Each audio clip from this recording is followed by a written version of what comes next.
Before we get started with today's interview, just a quick reminder, click the thumbs up, make sure you subscribe and ding the bell so that you don't miss any of the great interviews that we have coming up.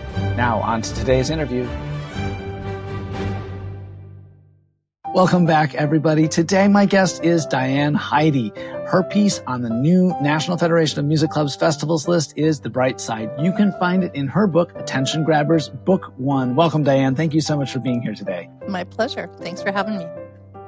This is a great piece. It really does a great job of introducing students to some staccato, some legato touch, and it also gives us a really good opportunity to explore some wrist shapes and some wrist movements at the piano. Mm-hmm. Talk to us a little bit about what we should know when we're teaching students Bright Side.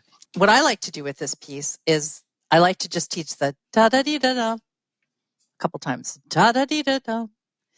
And then I'll have them look at the next one on the second line where it goes da-da-dee-da-da.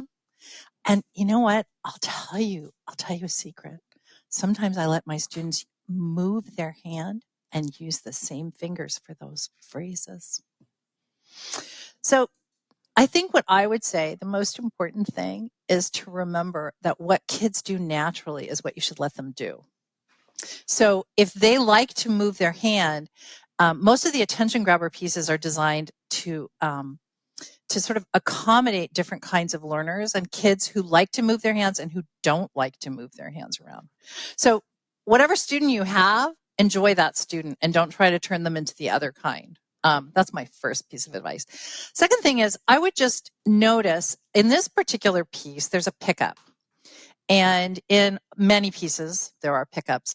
But one of the things that I did in this book, and this is the first time that I did it, I had to talk everybody and my publishers into letting me do it, was that I put all the pickups on the line with the phrase they belong to. So it doesn't go da yun dun dun dun da da dee da dun da ya da da da dun dun da da dun dun dun dun da da da da da, right? So and I can tell you exactly when this happened in my life. I was trying to get one of my students, this little girl I was teaching named Dora, to play a piece. It was in Piano Town, and I said, well, this note way over here goes with this line way down here. And she must have been maybe about 7. And she looked at me and she said, why is it over there? And I went, why? Why can't I put it over there? Right? And there was no reason. And I think it's very interesting once you just take off this, there's only one way to publish things and everything has to be done a certain way. The world becomes a much more interesting place. So this is how everything is done through all of the attention grabbers until you get to the pieces that are a little bit too hard to pull that off. But all of the pickups are written on the note, on the line with which they should be played from a musical standpoint. And this happens sometimes in, regular publishing, but we don't talk about it. And I just found it really kind of a freeing thing to do, to try to make the places that students naturally pause be the musical places you might want them to actually take a beat, kind of think about it for a second, catch their breath.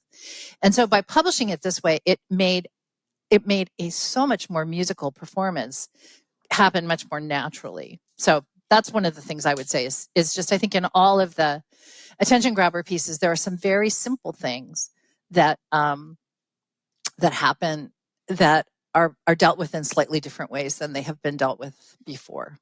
And I think they make a difference in how the kids react to the pieces. Or the adults. Sometimes I teach them to adults too. But. I love how you're being responsive to the students' needs and just going with the flow and presenting the music in a way that's best for the student. How do you go about talking to students about the wrist gestures that they're going to make as they're playing a piece like this, those groups of 4/8 notes? So you're talking about dee-da-dee-da-dum. What I do is I don't get really into this whole down up, like trying to do too much stuff with that. What I will do is things like this. I will put my hand over their hand and I'll say play da-da-dee-da-dum and then have them hit my hand. Da-da-dee-da-dum. Like, can you make some sound? Da-da-dee-da-dum. Right? In fact, I have some crazy videos of my students playing things like that jumping Joey piece. Da-dum, ba-dum, like this, just joyfully flying off the keys. So I tend to approach things from a more game-like atmosphere. So to be honest, I just think it's really boring to say to a student, I think it's really important to have a lovely, flexible wrist and a beautiful gesture. It's like, yeah. But if you kind of make it into a game, so it's just da-da-dee-da-dum, boop, right? And it can be an awful lot more fun, and you get the same result. I mean, it's not that I don't think it's important to have a beautiful gesture, and obviously I cared about it because I wrote it into the piece. But I also think that you don't have to call things what they are. And you don't have to call them something stupid either. You can call them you can just make them fun. So that's the way that I like to teach things like that. That is just beautiful and wonderful. It makes me want to take piano lessons with you, Diane. I'm pretty fun. Undoubtedly. What are the other things that we should be focused on when we're teaching this piece and presenting it to students? Well, I think, the most important things to play in this little piece are just noticing where there are skips and where there are steps. So, for instance, what I like to do, I was showing you this earlier and showing you that this was a copy that belonged to a student who had a great sense of humor, and they didn't like calling it bright side. They called it dark side. So that's kind of entertaining. But for instance, I always have my students circle the thirds. So if there's a jump of a third, I just always have them circle those. And so then you notice that it's different the second time. So what you really want to do is just focus on what's the same and what's different, and make sure that you troubleshoot it before you try to play it. Because once they've played it wrong, then you've lost the opportunity to get it in their ear correctly the first time, right?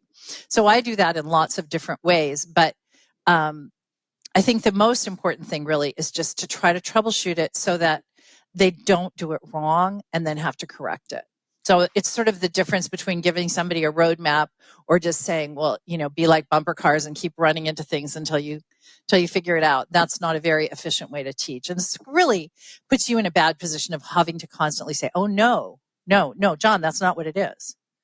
It's not my favorite way to teach. Is there anything else you would like us to know about Brightside? I think it's really helpful to play the accompaniments with the students. And don't be too literal about every note that I wrote. It isn't Mozart. It's not.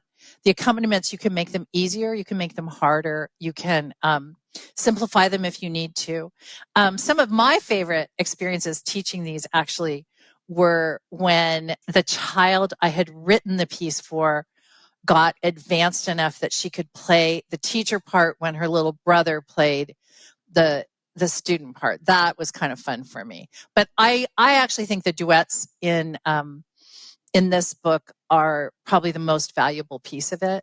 And so I would really encourage you to play things with your students as much as you possibly can. Well, that is an excellent piece of advice.